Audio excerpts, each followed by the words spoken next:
Garuda Express, an international courier service. ప్రభుత్వ రంగ సంస్థ state bank of India SBI bumper offer ప్రకటించింది. వడ్డీ రేటును మరో 0.15% తగ్గిస్తున్నట్లు బ్యాంకు ప్రకటించింది. మరో 2 రోజుల్లో రిజర్వ్ బ్యాంక్ పరపతి సమీక్షను ప్రకటించడానికి ముందే ఎస్బీఐ వడ్డీ రేటులో కోత పెట్టడం విశేషం. బ్యాంకు తీసుకున్న తాజా నిర్ణయంతో రుణాలపై వడ్డీ రేటు 9.25% నుంచి 9.10% తగ్గింది. దీంతో రుణగ్రహీతలపై నెలవారీ చెల్లింపులు అంటే ఈఎంఐ భారం మరింత తగ్గబోతోంది. ఈ నూతన వడ్డీ రేట్లు ఈ నెల 1 నుంచి అమల్లోకి వచ్చాయి. అంటే ఏప్రిల్ 1, 2017 నుంచి అమల్లోకి వస్తాయి. అయితే మార్జినల్ కాస్ట్ ఆఫ్ లెండింగ్ రేటును బ్యాంక్ యథాతథంగా ఉంచేసింది. ప్రస్తుతం ఈ రేటు 8%గా ఉంది.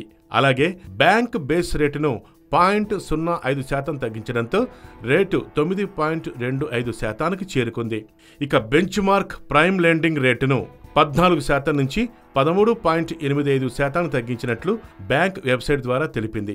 ఈ తగ్గించిన వడ్డీ రేట్లు పాత, కొత్త గృహ, వాహన రుణగ్రహీతలకు వర్తిస్తాయి. అనుబంధ బ్యాంకులను విలీనం చేసుకుంటున్న 48 గంటల్లోపే ఎస్బీఐ ఈ నిర్ణయం తీసుకోవటం విశేషం.